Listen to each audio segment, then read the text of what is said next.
Vamos a continuar ahora.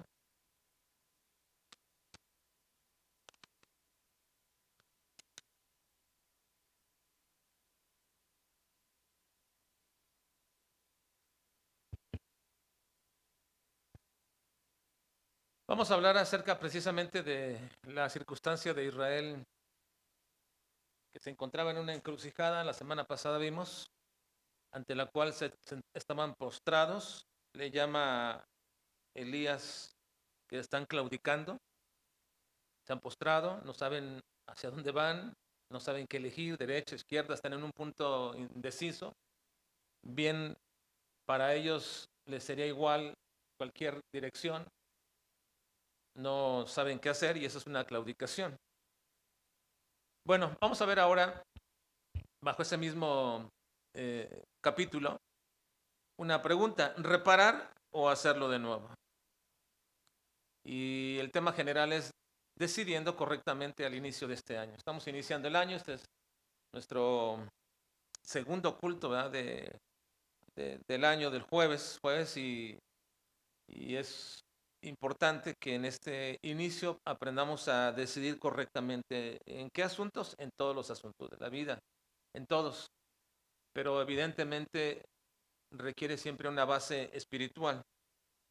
Así que la ocasión pasada vimos en la parte de la historia que el pueblo estaba en una encrucijada, al que Elías les había dicho que estaban claudicando, postrados, derrotados en una indecisión espiritual.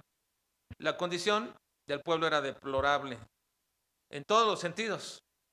Estaban en una hambruna terrible, sequía.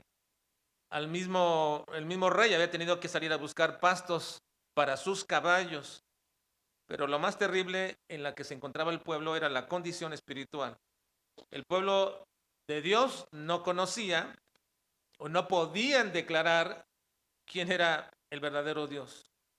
Habían estado tan influenciados y sometidos a las prácticas paganas de adorar a los ídolos como dioses de aquellas naciones vecinas, que ahora no sabían si Jehová era el verdadero Dios o si lo era el ídolo abominable llamado Baal.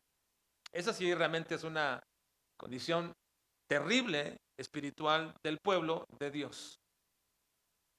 Ahora esa situación sigue siendo la misma condición de muchas personas que, aunque se llamen cristianos y llevan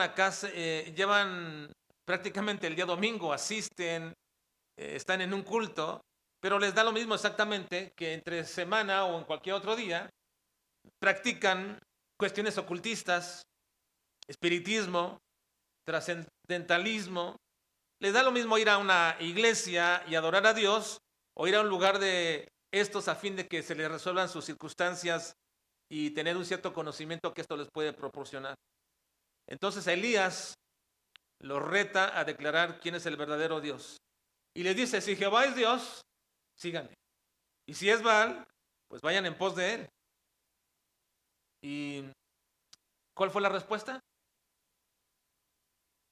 ¿Cuál fue la respuesta del pueblo?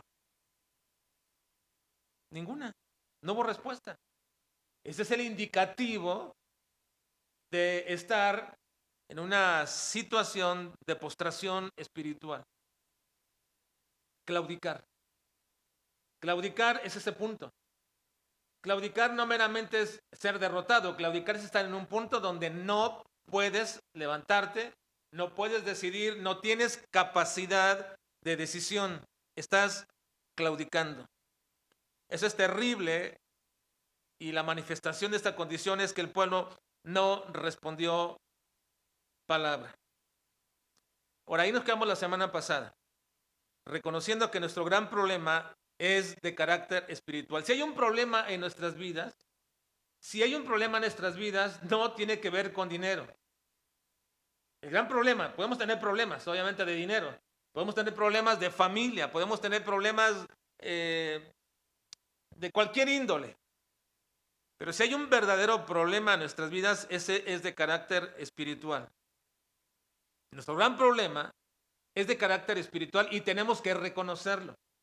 Nadie aquí puede decir, por mejor que usted tenga su relación con Dios, no puede usted decir que está perfectamente su vida espiritual, usted no tiene ningún problema, usted no tiene ninguna lucha en cuestiones espirituales. Nadie lo puede decir aquí. Todos pasamos por momentos difíciles en nuestra vida espiritual y lo peor es no reconocerlo. ¿Recuerdan cuando el Señor Jesucristo le dice a esta iglesia del Apocalipsis, tú eres un pobre, ciego, desventurado? No sabes, tú dices, soy rico y me he enriquecido, pero no sabes que en realidad eres un pobre, ciego, desventurado. Así que te aconsejo que compres de mí colirio y unjas tus ojos. ¿Para qué? Para que puedas ver tu condición. Y normalmente, hermanos, esa condición de ceguera espiritual se manifiesta cuando nosotros somos muy observadores de las faltas de los demás, pero no de las nuestras. Normalmente nos volvemos los jueces, sí, pero estaba pensando en lo que normalmente se usa, ¿verdad? Como aquellas antiguas mujeres de la religión popular que estaban siempre a la expectativa de que alguien fallara, y no recuerdo cómo le llamaban a este tipo de mujeres, ¿verdad? Eran muy, se santiguaban y eran muy ofendidas con cualquier cosa que alguien hacía, pero en realidad sus vidas eran la manifestación de ese problema. Ahora, este es un problema que va a crecer mientras nosotros no nos demos cuenta de nuestros propios errores. Y el problema es que no lo reconozcamos. La semana pasada nos quedamos en que si lo reconocemos, entonces tenemos que comenzar a corregir esto, a corregirlo. ¿Y cómo iniciar? ¿Cómo comenzar a corregirlo? Bueno, para hacerlo es necesario restablecer nuestra comunión con Dios. Pero debemos tener cuidado, hermanos, debemos tener cuidado de no pretender iniciar de nuevo basada en las mismas cosas antiguas. Para iniciar algo nuevo, necesitamos comenzar algo nuevo, y eso nuevo que se requiere es iniciar una verdadera relación con Dios. Así que lo que vamos a ver en esta noche, hermanos, es, y mediante esto les quiero mostrar, mediante 3 preguntas muy sencillas que el pasaje nos va a llevar a contestar, mediante 3 preguntas muy sencillas, cómo es que nuestra relación con Dios está quebrantada, porque si no las podemos responder estas preguntas asertivamente, entonces eso manifiesta un problema en nuestra vida espiritual. Así que vamos a ver en esta lección o en esta parte del pasaje una lección importante respecto de nuestra vida espiritual. Si yo no puedo responder 3 preguntas sencillas de manera asertiva, no acertada, sino asertiva, yo te explico un poco más acerca de esto, pero si yo no puedo responder de manera asertiva estas preguntas, entonces eso va a manifestar que tengo un problema espiritual. Y va a manifestar que nuestra relación con Dios está quebrantada. Entonces veamos estas preguntas. Versículos 22 al 24. Respondamos en estos versículos esta pregunta sencilla. ¿Necesitamos alguna demostración para creer en Dios? ¿Necesitamos demostraciones de parte de Dios para creer en Él? Es una pregunta sencilla. ¿Necesito yo demostración en mi vida de Dios, de su poder, de lo que Él es, para entonces creer en Él? ¿Acaso el creyente necesita demostraciones para creer en Dios? Vamos a ver versículos 22 al 24. Que ahí fue donde nos quedamos en el versículo 22 la semana pasada. ¿Están ahí, hermanos? Ayúdame a leer, por favor, 22 al 24 estos pasajes. Y Elías volvió a decir al pueblo: solo yo he quedado profeta, mas de los profetas de Baal hay 450 hombres. Dénsenos pues 2 bueyes y escojan ellos uno y córtenlo en pedazos y pónganlo sobre leña, pero no pongan fuego debajo, y yo prepararé el otro buey y lo pondré sobre leña, y ningún fuego pondré debajo.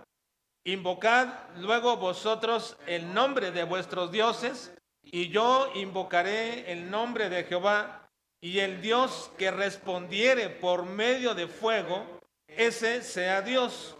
Y todo el pueblo respondió diciendo, bien dicho. Ahora sí tienen una respuesta ellos, ¿verdad? Hace rato cuando anteriormente les decía Elías, si Jehová es Dios, síganlo, y si es Baal, síganlo. ¿Y qué hizo el pueblo? No respondió nada. Estaban postrados, no sabían. Pero ahora Elías les pone allí una prueba, le dice, bueno, vamos a hacer esto, tendremos un holocausto y pondremos en ese holocausto a 2 bueyes, cada uno, despedácenlo, pónganlo, y el que responda con fuego, ese es Dios. ¿Y qué dijeron ellos? Bien dicho, que así sea. Están diciendo ellos que ante la propuesta de Elías de un medio sobrenatural como el fuego que venga del cielo, que mediante eso puedan ellos comprobar quién es el verdadero Dios. Y el Dios que responda con fuego, entonces ellos pueden seguirle. Y el pueblo dijo, bien dicho. A mí hasta me da cierto, ¿no le da cierto coraje esto, hermanos?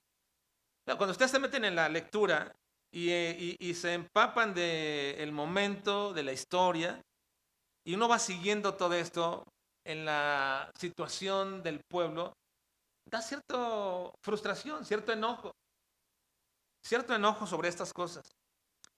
Ahora, esto es interesante, hermanos, que Elías les proponga esto, porque el ídolo Baal era conocido como una deidad de varias culturas antiguas de Asia. Y este ídolo era conocido como el dios de la fertilidad, Baal. Pero este Baal tenía una variante que adoraba todos los pueblos cananeos o diferentes pueblos cananeos. Algunas veces a este Baal le llamaban también Moloch.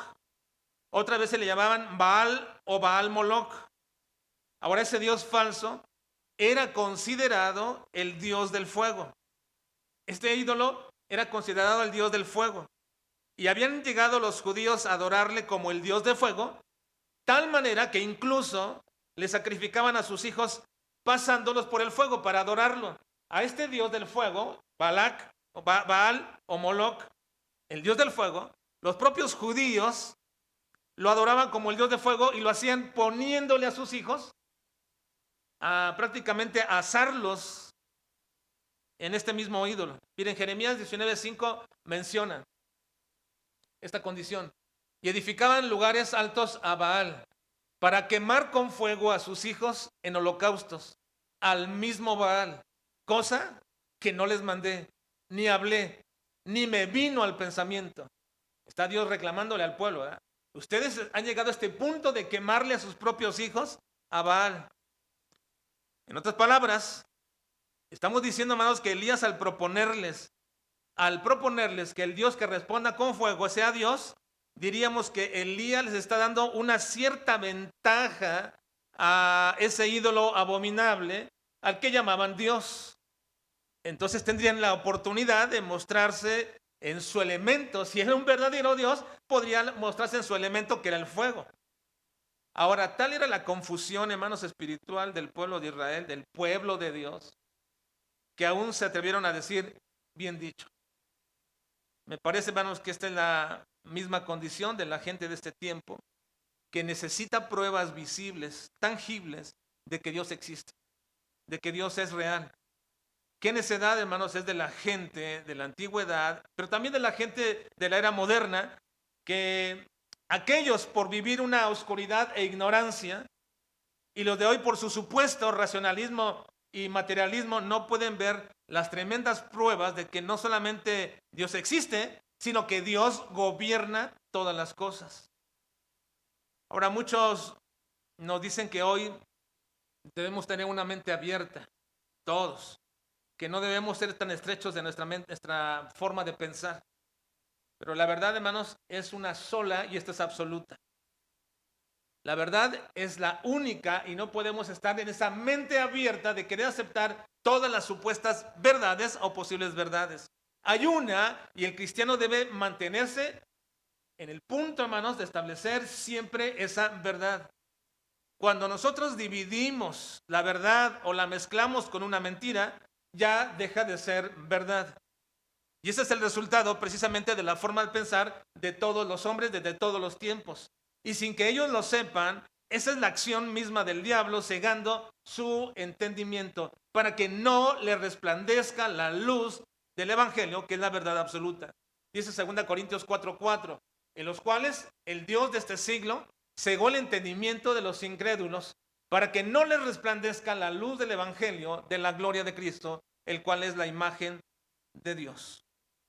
Si hay una ceguera en reconocimiento de Dios y si alguien está tratando de pedir, hermanos, una prueba para creer en Dios, simplemente está manifestando que está ciego y esa ceguera viene del mismo diablo. Ha cegado su entendimiento. No puede entender, no puede comprender, no puede razonar respecto a estas verdades. Ahora, yo les pregunto, hermanos, ¿acaso nosotros necesitamos pruebas para mantener nuestra fe y acrecentar nuestra fe en Dios, hermanos? ¿Necesitamos esas pruebas? Yo espero que no. Yo espero que ninguno de nosotros, hermanos, esté pidiendo de parte de Dios pruebas de su poder, pruebas de su gracia, pruebas de su bondad, pruebas de todo lo que en cierto momento necesitamos para que entonces usted pueda creer en el Señor. Ciertamente todos tenemos necesidad y ciertamente rogamos a Dios que se haga manifiesto en esas necesidades, pero no para poder creer en Él. Porque si esto va a acrecentar mi fe, entonces es una manifestación de una posible ruptura de mi comunión con Dios. Alguien que mantiene su comunión con Dios no necesita ninguna prueba de que Dios es nuestro gran Dios soberano. No nos requerimos. Ahora, cuando Él lo manifiesta, glorificamos a Dios. Cuando Él lo hace en nuestras vidas, nos sentimos bendecidos. Pero no necesitamos ninguna prueba, hermanos, para que nosotros podamos mantener esa comunión estrecha, real y verdadera con Dios. Esta pregunta creo que es sencilla de contestar, pero para aquel que ha quebrantado su comunión con Dios, no le es tan fácil responder. No lo va a decir, pero sí lo va a requerir. Muchas veces va a requerir de las pruebas para poder seguir creyendo en Dios. Ahora una segunda pregunta, versículos 25 al 29. Es sencilla la segunda pregunta. ¿Puede un ídolo, por más que creamos en él, o por más que alguien crea en él, para no inmiscuirnos en esto, ¿puede un ídolo, por más que se crea en él, igualar las obras de Dios? Hermanos, es una respuesta sencilla, ¿verdad? ¿Puede un ídolo, por más que se crea en él, igualar las obras de Dios? Es que son preguntas sencillas. Y su respuesta debe ser sencilla también para los cristianos que mantienen una estrecha relación con Dios. Pero déjenme decirle lo siguiente, hermanos. Los profetas de Baal tuvieron la oportunidad de tener el primer culto.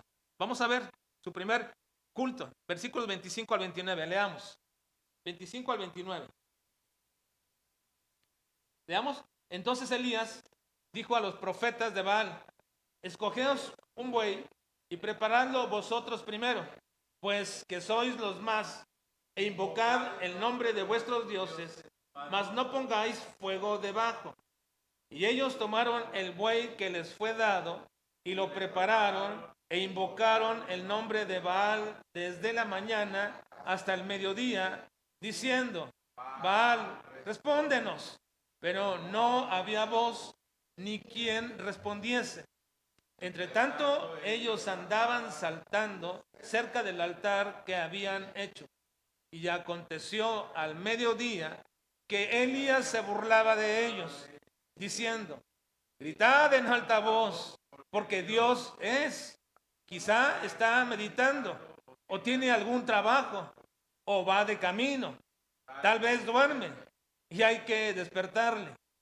Y ellos clamaban a grandes voces, y se sajaban con cuchillos y con lancetas, conforme a su costumbre, hasta chorrear la sangre sobre ellos. Pasó el mediodía, gritando frenéticamente hasta la hora de ofrecerse el sacrificio. Pero no hubo ninguna voz, ni quien respondiese, ni escuchase. Entonces dijo Elías a todo el pueblo: acercaos.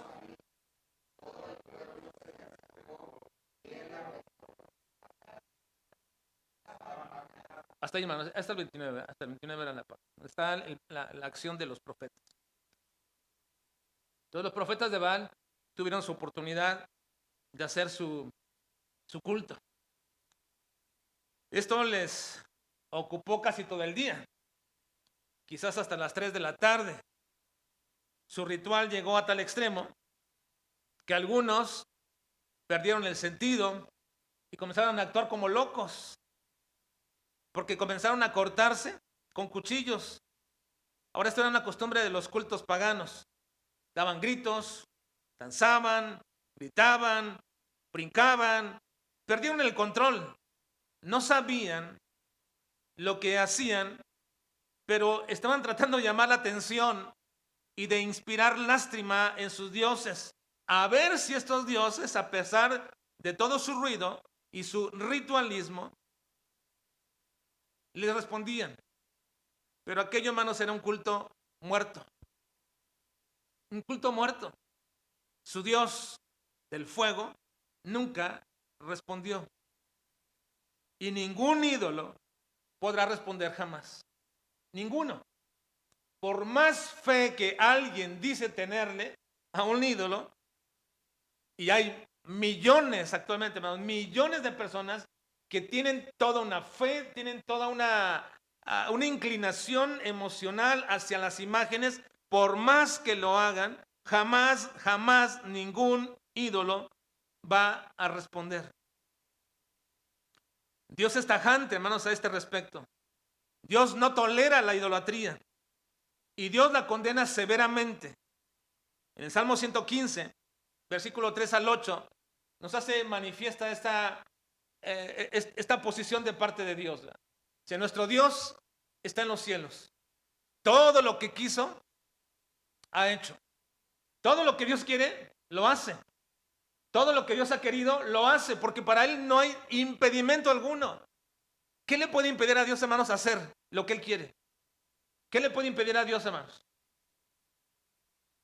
Hermanos, si Él quiere simplemente con una palabra sacarnos del atolladero donde estamos ahí metidos, ya sea económico, familiar o de cualquier índole, ¿lo puede hacer Dios con una sola palabra, hermanos? ¿Lo puede hacer Dios? Sí. Si Él quiere con una sola palabra, puede levantar al más enfermo o inclusive al muerto. ¿Lo puede hacer Dios? Hermanos, ¿no podemos responder asertivamente esto? Sí, hermanos. Porque todo lo que Dios quiso, lo ha hecho. Pero luego lo contrasta. ¿Qué dice? Los ídolos de ellos son plata y oro, sí, bonitos, adornados. Obra de manos de hombres. Pero ¿qué pasa? Tienen boca, mas no hablan. Tienen ojos, mas no ven. Orejas tienen, mas no oyen. Tienen narices, mas no huelen. Manos tienen, mas no palpan. Tienen pies, mas no andan. No hablan con su garganta. Semejantes a ellos son los que los hacen, y cualquiera que confía en ellos. Es una verdadera tontería estar rogándole a un ídolo, hermanos. Hermanos, ¿usted cree, bueno, pobre gente, quizás Dios en alguna posibilidad les responda a través de ellos? ¿Usted cree eso?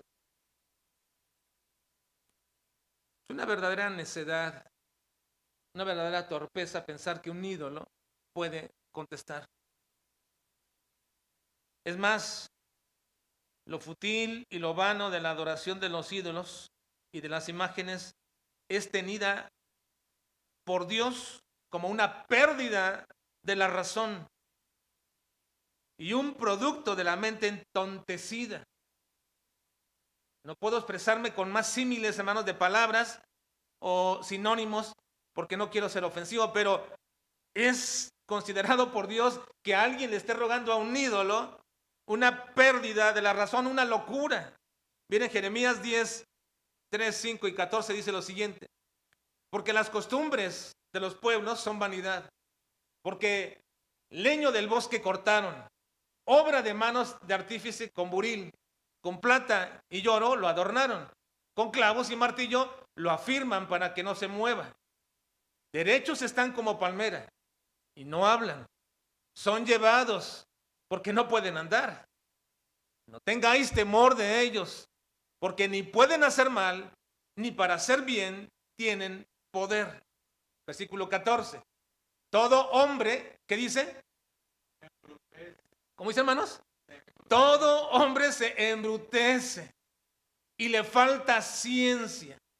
Se avergüenza de su ídolo, todo fundidor, porque mentirosa es su obra de fundición y no hay espíritu en ella.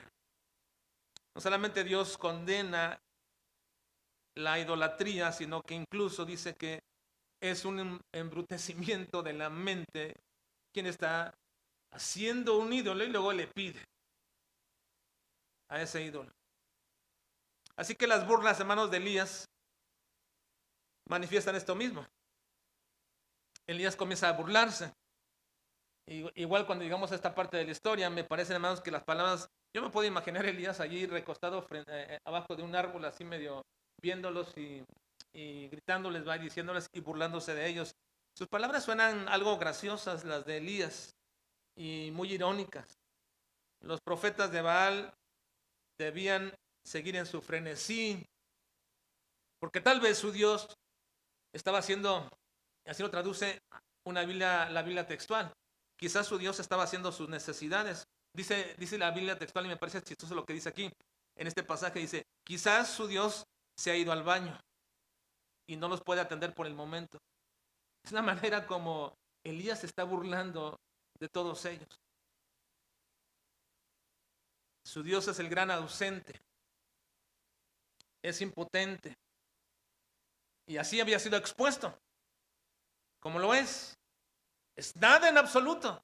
Un ídolo, nada es. Nada es. Ahora, esto es fácil, hermanos, en la pregunta, ¿puede un ídolo, por más que creamos o se crea en él, igualar las obras de Dios? Nuestra respuesta es inmediatamente no, es imposible. Conocemos y entendemos bien la falsedad y la futilidad de querer rogarle a un ídolo. Todos nosotros podemos decir que es una gran tontería. Pero, hermanos, ¿qué decir? ¿Qué decir cuando nosotros, los creyentes, los cristianos, los hijos de Dios, intentamos obtener resultados con nuestros esfuerzos? ¿Qué decir, hermanos, cuando pensamos que nuestra inteligencia nos va a llevar a tener resultados? ¿Qué decir cuando pensamos que nuestras decisiones separadas del consejo de Dios van a ser correctas? ¿Qué decir cuando nuestros jóvenes buscan solamente una carrera o profesión para sentirse realizados o para hacerse ricos, sin ver esto como un medio para servir a Dios? ¿O qué decir, hermanos, de cuando ellos buscan a la persona que será su cónyuge, quebrantando los principios de no unirse en yugo desigual, dejando a Dios de lado? ¿Acaso también no saca esto una tontería, hermanos? ¿No es una verdadera tontería? ¿No es semejante al que adora al ídolo? Es exactamente lo mismo. Aquel que se aleja de Dios es exactamente lo mismo. Aquel que pone a Dios a un lado es exactamente lo mismo, porque piensa en sí mismo como un ídolo. Él es su propio ídolo. Él se ruega a sí mismo que lo va a lograr porque él puede, porque él tiene, porque él lo desea, porque él se va a esforzar, porque él así lo quiere y porque así va a ser como él desea. Es la misma tontería de pedirle a un ídolo. Cristo dijo en Juan 15:5, yo soy la vid, vosotros los pámpanos. El que permanece en mí y yo en él, este lleva mucho fruto. Porque separados de mí, nada podéis hacer. Nada. Nada. Es tajante el Señor, nada puedes hacer. comienzas un trámite, pero luego tienes que buscar, y en el trámite se te dice, no, por vías correctas no puedes, pero luego comenzamos por medios alternos, pensando que nuestros contactos, nuestra ayuda, nuestra gente, nuestra inteligencia, nuestra capacidad, nuestra sagacidad va a hacer lo posible. Comienzas a coquetear con este mundo y pensando que tú sí puedes salir sin daño alguno. Comienza el joven y la señorita a acercarse demasiado pensando que con ellos no va a pasar nada como ha pasado con otros. ¿Tomará el hombre fuego en su seno sin que sus vestidos ardan? Qué gran tontería pensar que tú sí puedes salir ileso. Es la misma futilidad, hermanos, de adorar a un ídolo. Porque tú eres el ídolo. Porque tú piensas que tú puedes. Así que, hermanos, pensemos bien en esto, porque si pensamos de esta manera, es un indicativo de que nuestra relación con Dios está quebrantada. Ahora vayamos a la última pregunta. Versículos 30 al 32. ¿Qué debemos hacer? ¿Reparar lo deteriorado o hacer algo nuevo? ¿Reparar lo deteriorado o hacer algo nuevo? Bueno, esta pregunta no es tan fácil y sencilla como las otras de responder, porque aquí no se puede ser tan asertivos. Es decir, no podemos ser tan confiados y decididos cuando respondemos. Eso significa ser asertivo. Alguien con confianza y decisión dice esto es y defiende su postura bien. ¿Debemos reparar lo deteriorado o hacer algo nuevo? Y aquí algunos podrían responder, bueno, depende. ¿A qué se refiere? Y es correcto. Depende a qué nos referimos. Entonces veamos lo que hizo Elías. Versículo 30 y 32 al 32. Leamos por favor. 30 al 32. Leamos todos. Dice. Entonces dijo Elías a todo el pueblo, acercaos a mí. Y todo el pueblo se le acercó y él arregló el altar de Jehová que estaba arruinado. Y tomando Elías 12 piedras conforme al número de las tribus de los hijos, el cual había sido dada palabra de Jehová, Israel será tu nombre, edificó con las piedras un altar en el nombre de Jehová. Después hizo una zanja alrededor del altar en que cupieran medidas de grano. ¿Qué hizo Elías? ¿Reparó o hizo algo nuevo? Bueno, el texto dice que primero él arregló el altar de Jehová que estaba arruinado. El que Elías, hermanos, haya tenido que reparar el altar indica que el monte Carmelo, donde estaba este altar, había sido un lugar de adoración a Jehová. Pero la persecución sistemática del culto a Jehová de parte de la reina Jezabel, porque ella estaba, recuerden, que ella estaba matando a los profetas. Y de hecho, la historia comienza así, que Elías le dice a aquel siervo del rey que venga y le diga que aquí estaba Elías. Dijo, no, me van a matar porque tú te vas y Dios te va a llevar. Y luego dice, no has oído, no has escuchado lo que yo hice, cómo escondía a los profetas de Dios cuando Jezabel los estaba matando. Bueno, Jezabel había comenzado una ofensiva contra los profetas de Jehová, contra el culto de adoración, y precisamente en el monte Carmelo, donde había este altar para Jehová, para ser adorado Jehová ahí, la persecución de Jezabel había llevado a este punto de no solamente perseguir a los profetas, sino también a ir en contra de los lugares de adoración. Ahora, un altar, hermanos, era el medio del acercamiento a Dios en el Antiguo Testamento. El altar era un lugar de acercamiento a Dios. Un profeta, ya sea Jacob o los patriarcas, Jacob o Abraham, o cualquiera de ellos, edificaban un altar y se encontraban con el Señor, tenían un tiempo de comunión con Dios. El altar era el medio de acercamiento a Dios. El sacrificio de un animal era necesario como pago de la ofensa que habían hecho. Así que entonces Elías reparó el altar, pero hermanos, no sacrificó allí. Elías reparó el altar, pero no sacrificó allí. Porque el versículo 31 y 32 dice que Elías hizo otro altar. Vean, otra vez, versículo 30. Yo leo el 30, dice, entonces dijo Elías a todo el pueblo, acercaos a mí, y todo el pueblo se acercó, y él arregló el altar de Jehová que estaba arruinado. Y luego dice, y tomando Elías 12 piedras, conforme al número de las tribus de los hijos de Jacob, el cual había sido dada palabra de Jehová, diciendo, Israel será tu nombre, edificó con las piedras un altar en el nombre de Jehová. Después hizo una zanja alrededor del altar en que cupieran 2 medidas de grano.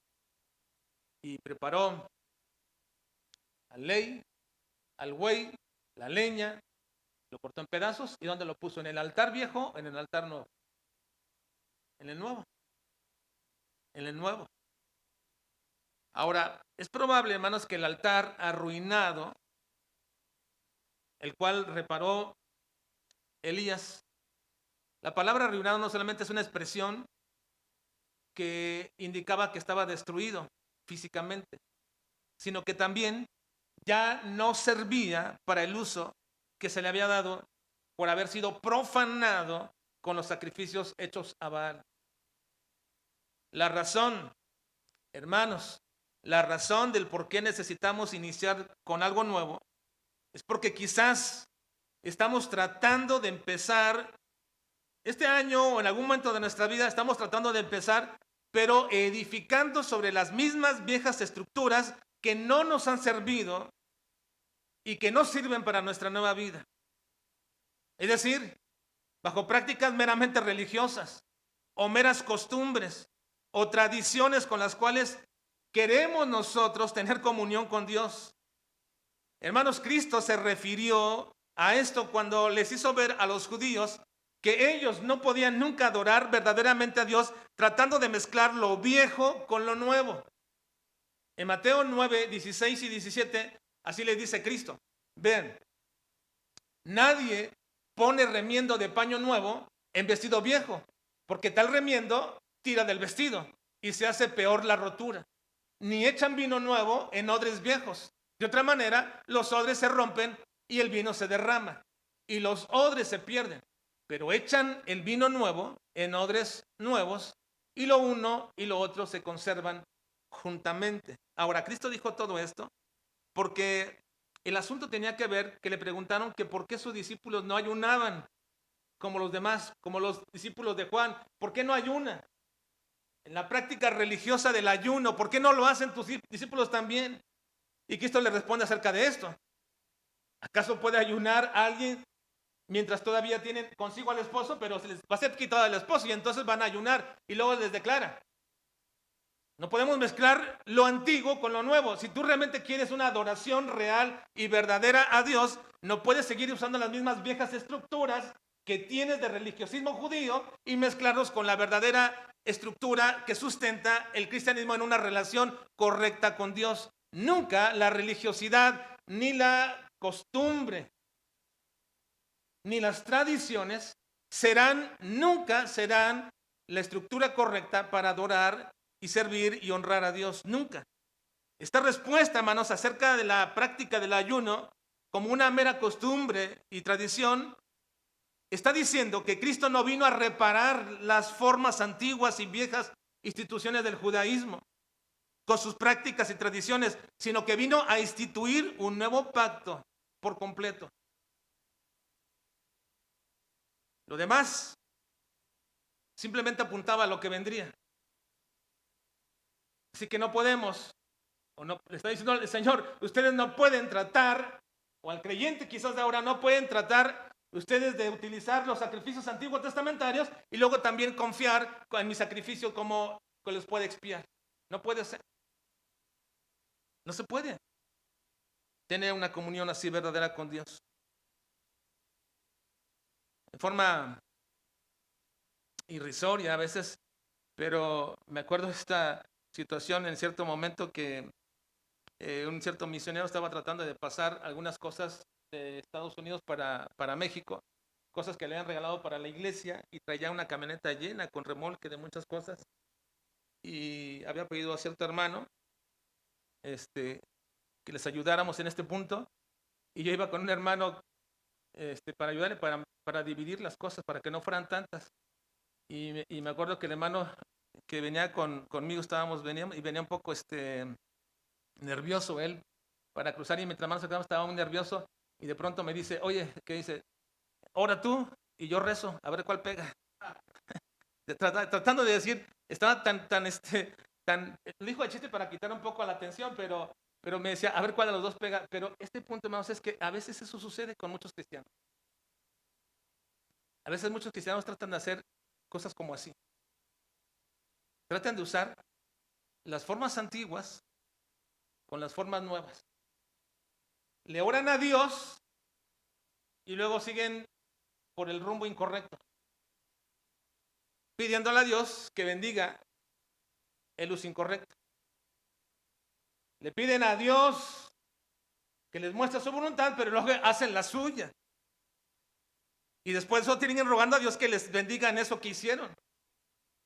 Quebrantaron las leyes y luego le piden a Dios que les ayude para que no haya consecuencias.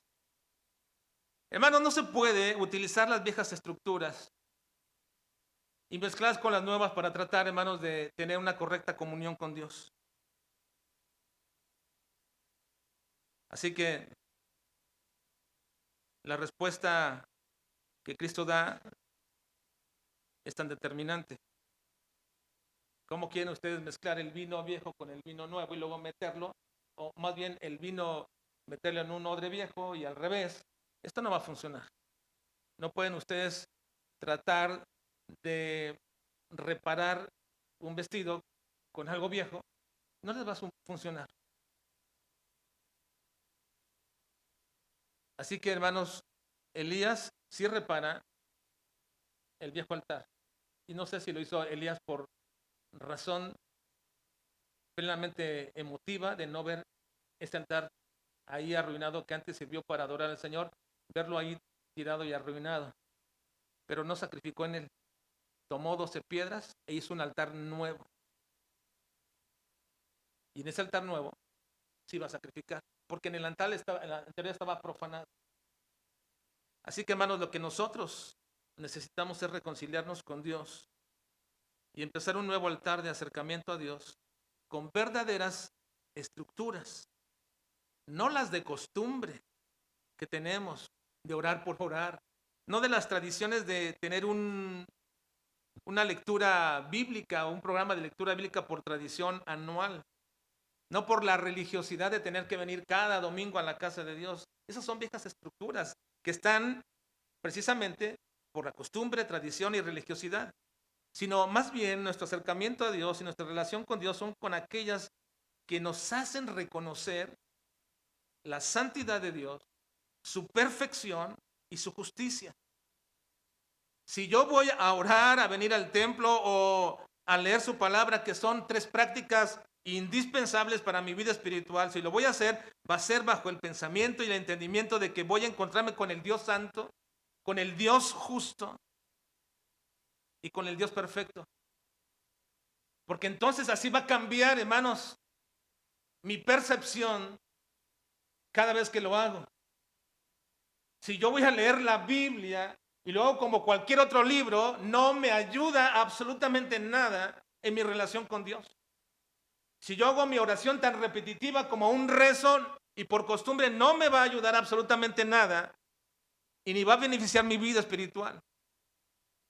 Y si yo vengo a la casa de Dios con la misma costumbre de siempre, si puedo, si llego tarde y me siento hasta donde pueda yo hacer todo lo que quiera y no lo hago realmente con nuevas estructuras donde voy a cambiar y a transformar eso, no me ayuda absolutamente en nada en mi relación con Dios. Estoy construyendo sobre el mismo altar viejo. Así que necesito, hermanos, reconocer que cuando me acerco a Él, voy a acercarme a un Dios santo, a un Dios perfecto y a un Dios justo. Y me voy a presentar delante de Él humillado, en reconocimiento de su gracia y su misericordia. Y no nos presentamos delante de Dios con nuestro sacrificio, con nuestro esfuerzo, no. es con el sacrificio de Cristo, porque Dios, el único sacrificio que hace acepto es el de Cristo. Y no solamente lo hace para que nosotros podamos ser perdonados para salvación, lo hace precisamente todo el tiempo para que sigamos siendo reconciliados con Él todos los días. No puedo venir delante de Dios en mi propio deseo de decir, Señor, soy tan bueno, hago las cosas bien, o por lo menos no soy tan malo como los demás. Señor, tú me tienes que responder, me tienes que tener en comparación, o me tienes que tener de alguna manera en cuenta estas cosas. No, no podemos hacer eso. Si nos vamos a acercar al Señor, será en un altar nuevo, con el sacrificio verdadero de Jesucristo. Y entonces, ahí comienza, hermano, nuestra reconciliación con Dios. Ahí comenzamos a reconciliarnos con el Dios santo, perfecto y justo, humillados delante de Él, sin ningún miramiento de nuestra propia justicia. Porque en el momento que yo anteponga una pequeña justicia mía, una pequeña cosa buena que yo hago, entonces ya perdí el momento preciso de comunión con Dios. Así que, hermanos, el fragmento de esta historia termina con la respuesta de Dios sobre el altar y el pueblo gritando, Jehová es Dios. Pero aún no terminamos. De hecho, es lo que veremos la próxima semana, si Dios nos permite, en el avanzar en los principios que nos ayudan para tener y decidir correctamente al inicio de este año. Hemos de ver cómo Dios nos va a guiar para cimentar este año que viene en mejores y mayores prácticas de nuestra vida espiritual. Vamos a orar, por favor.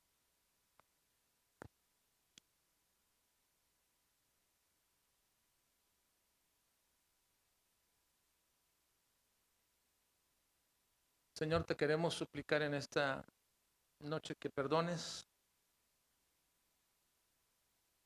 cualquier ostentosidad que tengamos, Señor, de nuestra propia justicia, nuestro propio esfuerzo, de nuestra calidad de vida.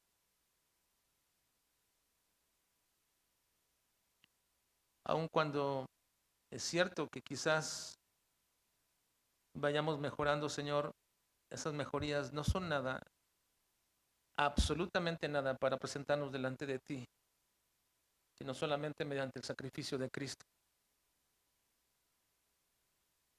Ayúdanos a reconocer, Padre, que no podemos seguir tratando de acercarnos a ti con las viejas estructuras que hasta ahora nos han llevado, Señor, a una vida mediocre espiritual.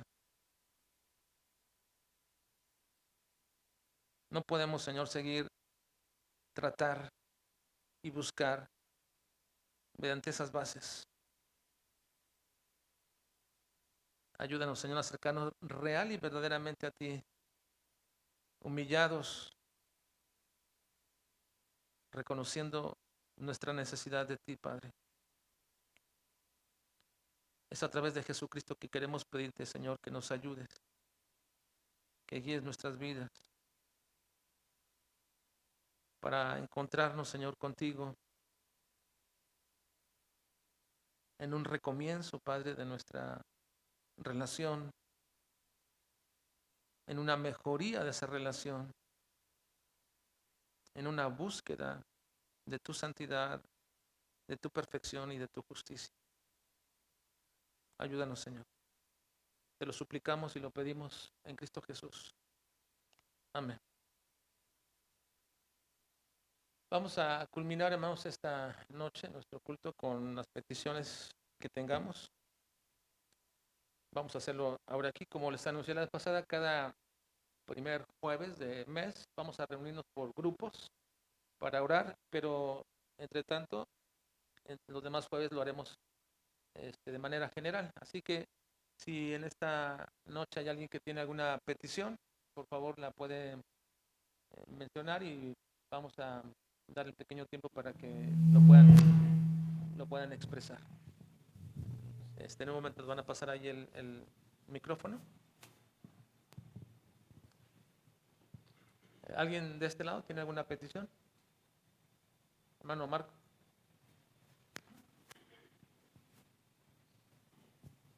Buenas noches, hermanos. Pido oración por mi papá, que Dios le siga, le dé el querer como el hacer en su vida espiritual, que le dé ojos para ver lo que él tiene que cambiar en este año, primeramente Dios, y también por su salud, que Dios también se siga ahí glorificando en su enfermedad que él tiene, y también pedir por mis hijos, por mi hijo Marco, que Dios lo tenga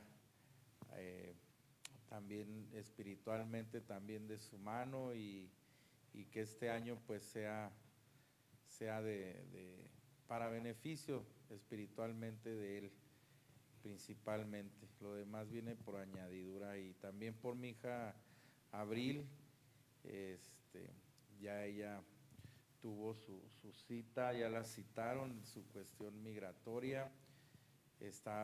Siento yo que está diferente estos procesos y lentos. Entonces, bueno, pues que Dios nos dé paciencia, y también a ella, sobre todo a ella, que es la que ya está un poco desesperada, y que Dios la ayude también por su ministerio, el que tienen su esposo y ella, y que Dios siga glorificándose en su matrimonio y fortaleciéndolos cada vez más, por mi esposa y por mí, por nuestra vida espiritual también, que Dios nos ayude este año en nuestro trabajo principalmente, que es lo que pues más nos demanda en el día.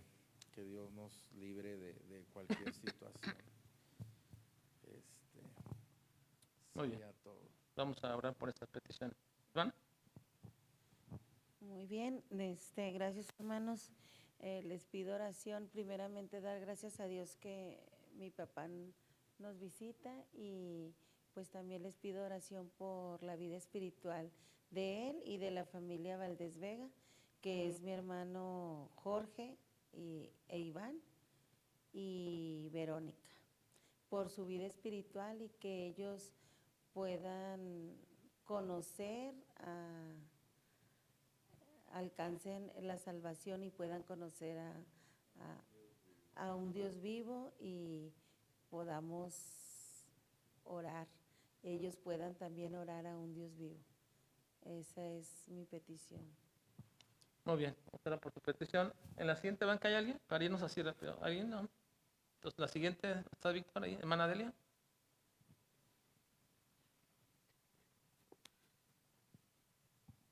Sí, buenas noches, hermanos. Dios les bendiga. Yo les sigo pidiendo por la salvación de mis papás, de mis hermanos, y la salud de mi mamá, que anda un poquito malita en esta semana.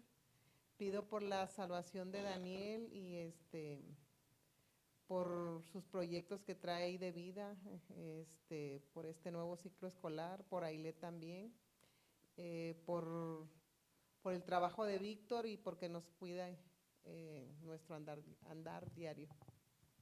Muy bien, ahí le. Buenas noches, hermanos. Nada más si me pueden ayudar a orar por la cita que van a tener Chuy y Karen el 11 de febrero, que todo se hará conforme a su voluntad. Muy bien. ¿Hay alguien más ahí, hermana? Y se me olvidó agregar por el embarazo de Nisa, de Lupita y de Liz. Muy bien. ¿Alguien más de ahí? ¿No? El siguiente, ahí, Miguel. Buenas noches, hermanos. Quiero pedir que oren por el pastor Mario Nungaray, pastor de la Iglesia Bautista Mi Casa en Tijuana. Cada año siempre recae mucho de salud, pero en esta ocasión ha estado delicado, y está con oxígeno, ¿verdad? Entonces que Dios haga la obra, haga su voluntad, primeramente. ¿Sí? Y Bien. también pido de oración por mi esposa que tiene una cita este sábado, anda ahorita viajando y que Dios la proteja. Muy bien, vamos a orar por esas peticiones. Muchos de aquí conocemos al hermano Nungaray, alguna vez vinieron ellos aquí, no sé si los recuerdan. Entonces oremos por él, ¿verdad? Está delicado, muy delicado de salud. ¿Alguien más de esta línea? ¿Nadie más? Entonces la siguiente banca, Carla. Sí, buenas noches, hermanos. Yo les pido por la salud de mi mamá y la salud de mi hermana. También ella ahorita se encuentra enferma. Y también les pido por un trámite que tengo yo, que, bueno, estoy esperando una cita, que Dios me ayude a tener esa cita. Y por una petición especial. Muy bien, para por esa petición. ¿Hay alguien más de esa blanca? ¿La siguiente? ¿Alguien más? ¿Nadie más? Bueno, entonces pasamos allá atrás, donde está Enrique. ¿Alguien tiene alguna petición ahí, hermana? Sí, buenas noches. Yo pido por la vida espiritual de mi familia. Pido oración también por un señor que lo invité aquí al templo. Él me dijo que él tenía el deseo de acercarse a Dios y pues Dios obra en el corazón de él. Se llama José Luis. Muy bien, vamos a orar por eso. ¿Alguien más de esa banca? ¿Nadie más? Entonces, la siguiente. ¿Sí? Sí, buenas tardes, hermanos. Yo les quiero pedir por la salvación de nuestros familiares, también por Yael y por Esteban, que están en sus actividades de la escuela, trabajo, y también por nuestra vida espiritual y por una petición especial referente con lo del acta constitutiva.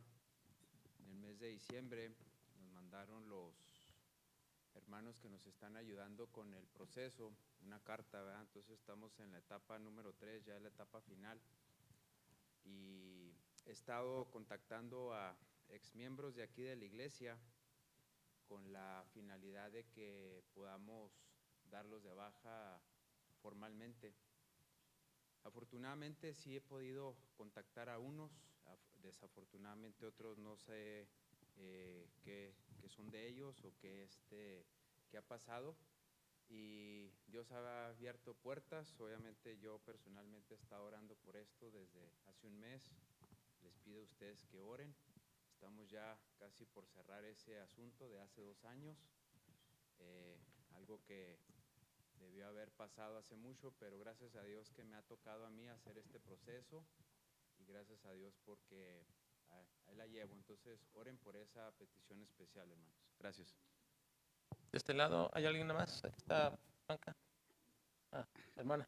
Buenas noches, hermanos. Pues yo sigo pidiendo oración por mis hijos y por la salvación de ellos, y que oren por mi hijo Marco, que ha estado asistiendo, para que él siga asistiendo aquí a la iglesia. Y pues también por la salvación de toda mi familia y por la vida espiritual de nosotros. Bien. La siguiente banca. Ahí está Alberto.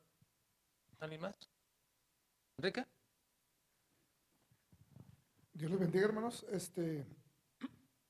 Yo les quiero pedir que si me iban a orar por un viaje que estamos planeando como familia, y por unos proyectos de negocio que traemos para este año, para que si es la voluntad de Dios que se puedan cumplir. Muy bien. Oramos por esas cosas. Alberto, de ahí está banca. ¿Alguien? ¿No? ¿Ahí Ángel?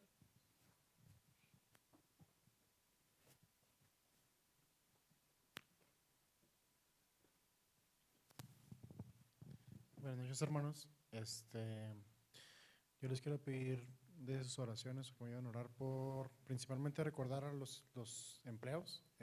Hay una situaciones ahorita pues aquí en Juárez, entonces pues recordar a los hermanos que no tienen empleo, y pues principalmente sabemos que Dios es nuestro sustento, pero pues igual es reconfortante tener una estabilidad.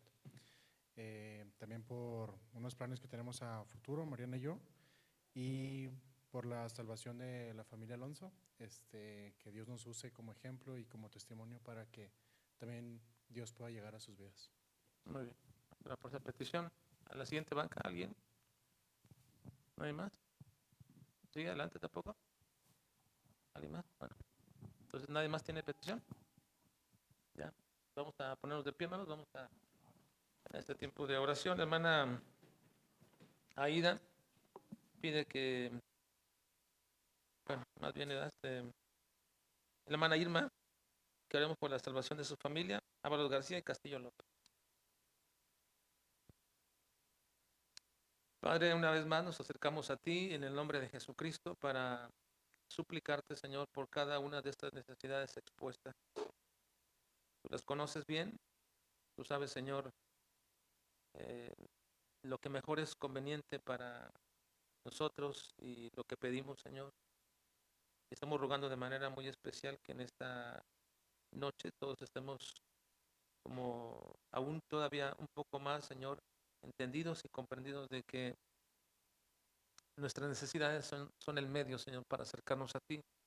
Son una forma, Señor, en que nos haces ver que todo depende de ti, Señor, que nuestra vida está segura precisamente en tus manos. Estamos escondidos en ti, estamos en tus manos.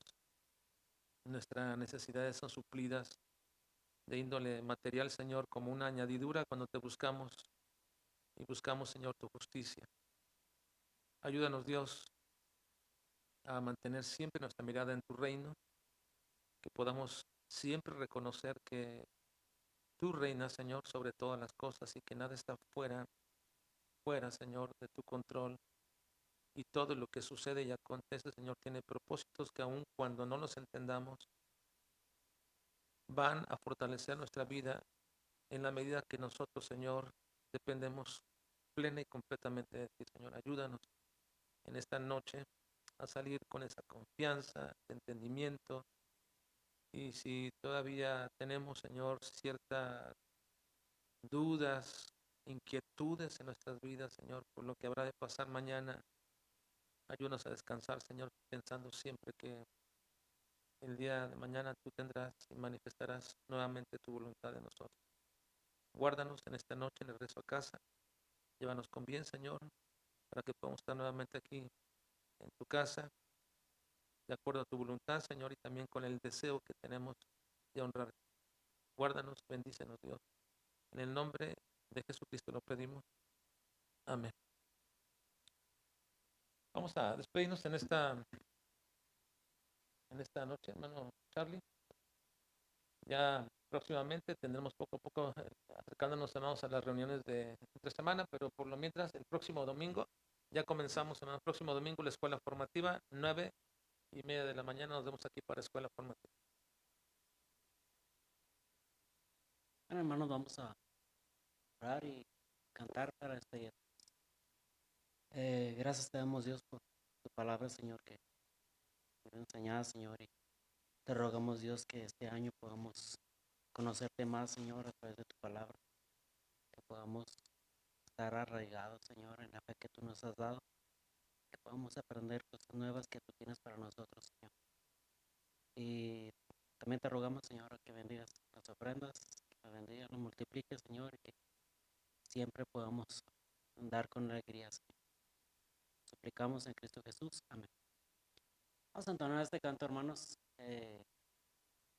Segunda de Crónicas 7:14. Dice humillar mi pueblo.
Alá.